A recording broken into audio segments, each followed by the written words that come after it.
Hello there, Seraphim17 once again, bringing you the next section in this Star Wars Force Unleashed 2 video walkthrough on Unleashed difficulty.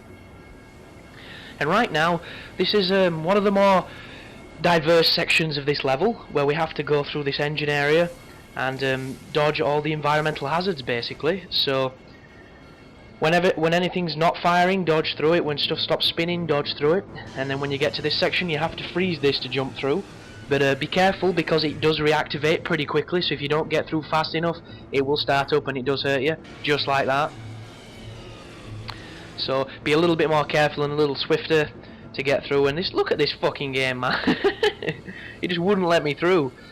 And if they don't stop firing, it means you've got to go to the left side, so wait for those electricity to stop, and then you can jump through the middle.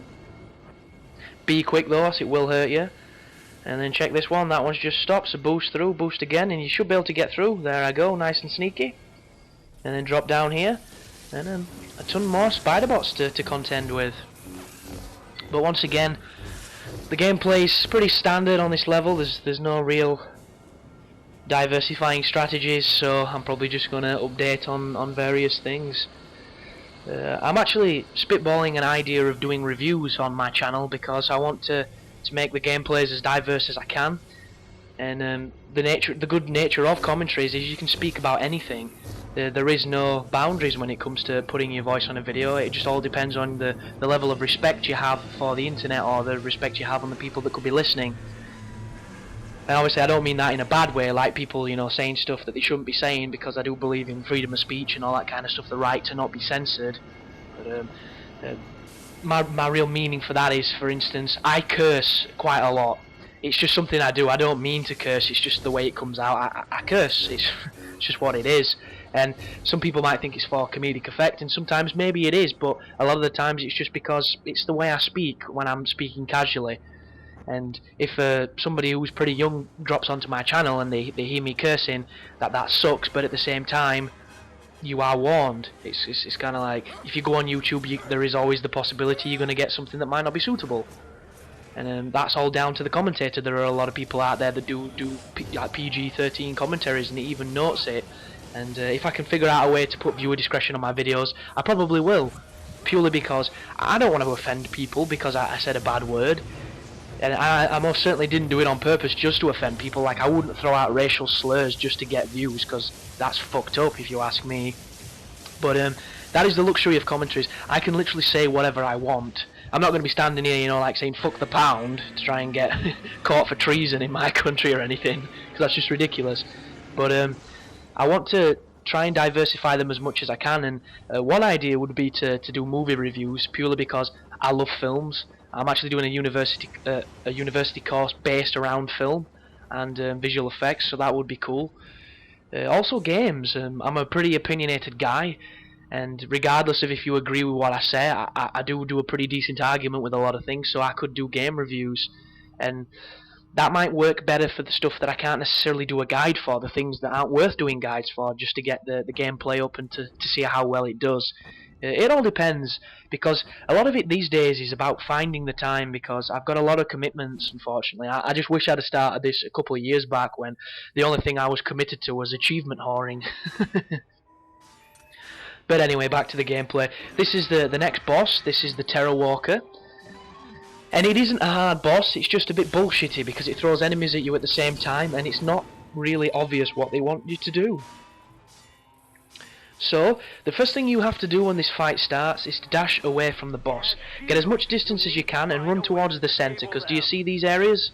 When you hold R, you have to push that up until it stops. Push it up till it's completely vertical. There you go. That means it's finished, so then you need to boost and do it to the next one. And for some reason, if you do this quick enough and you've got the camera as close up on Starkiller as I do, the spiders have a lot of problems grabbing you, and you should be able to get all of these up and send out the EMP pulse before anything grabs you. But I go and say that, and that motherfucker gets me.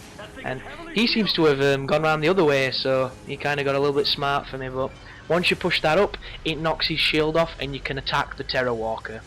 So the best thing to do is to electrocute him, throw your sabers, and as soon as he stumbles and falls down, just go in for the kill. And just be aware, he does the laser move. If he lifts his foot, there's a shockwave coming. Just make sure you dodge it. If you're too close, it'll do an area of effect. As soon as he goes down though, start going nuts with the combos. Make sure you finish with the Y attack so that you get the massive radius of electricity, because it'll stun the boss and it'll kill the enemies around you. And just do whatever combos you're comfortable with. Beat it up to the best of your ability.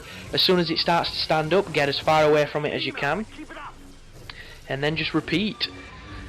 The boss fight is mixed up a little bit because he does a move that knocks the power cores out of all the areas of the room, and you have to run around and put them back in, but that's not too difficult.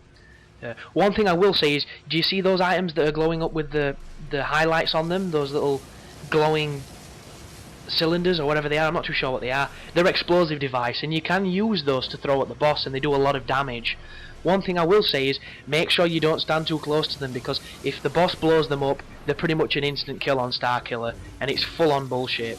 And right now, there's the spider bots attacking me, there's also the invisible guys in this arena, and I generally run away from the invisible guys and ignore them because they keep respawning, so if you stay around killing them, you're just going to die because they're going to keep chipping away at your life, and you're not going to be able to kill the boss.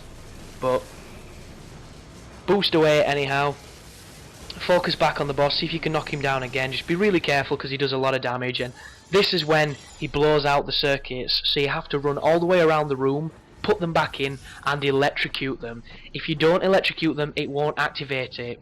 So put it in and shock it. As soon as it goes blue, you can run away, and just do this as quickly as you can because the boss is going to be chasing you, the invisible enemies are going to be chasing you, and the spider bots are going to be coming for you too. And as you can see, I don't have a lot of life.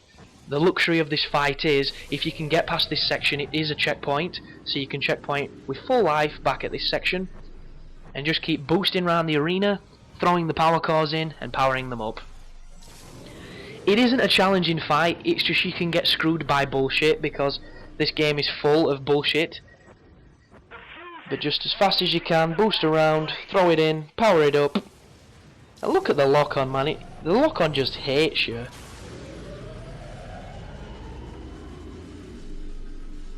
Just keep moving through. Once you've popped them all in, it'll get rid of his shield, and then you can beat him up again. So, evade his attacks, electrocute him, throw your sabers, do whatever you can. And as soon as he falls down, you see I'm throwing one of the explosive devices at him, but I think it missed. And as soon as he's on his ass, go in for the kill. And just beat him up as quickly as you can. And once you do take... Oh, be careful now, the central core is going to be sending out an EMP every so often, and it hurts you. So be very aware of that, because there's nothing worse than being killed by something stupid when you're trying to beat something. And as soon as the quick time event shows up, press the button and finish him off, because you get to ride him. And you have to kill these enemies, and word of warning right now, there's a quick time event that will pop up and you have to do it. If you don't do it, you'll fail. It just knocks you off the robot and you die, so be very aware of it and be very careful. And then you just have to destroy these smaller machines. Once you've killed them, you just walk this dude into the center of the room, and the EMP will kill him for good. And like I say, it's not a challenging fight, but if you don't know what you're doing, it's very easy to get fucked up, and that's the quick time event you've got to do. If you don't do that, you'll die. And just alternate your moves, attack them with whatever you can. They're a little bit annoying because this machine's attacks are very short in radius when you use it, so you don't seem to hit them very well, and they're very evasive.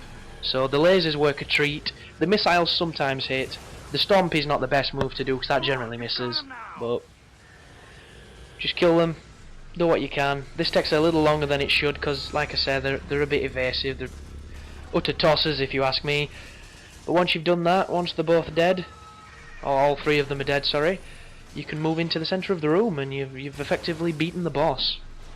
Hold on, you've got him now. But this level just doesn't want to end, so there's there's even more fucking rebel ship salvation to go. So if you're not enjoying this level, which you might not be, I know I wasn't, you've got a ton of it to do, so sit down, strap in and enjoy. And then once that's done, don't fail the quick time event because it will fuck you. And then move him into the center of the room, and there you go, boss is done. And once it's dead, you have to use its body as a bridge to get through the next gap.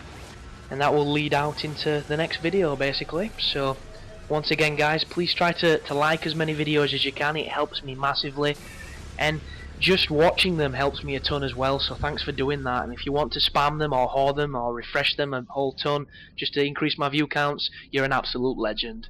So thanks for watching, and you take care.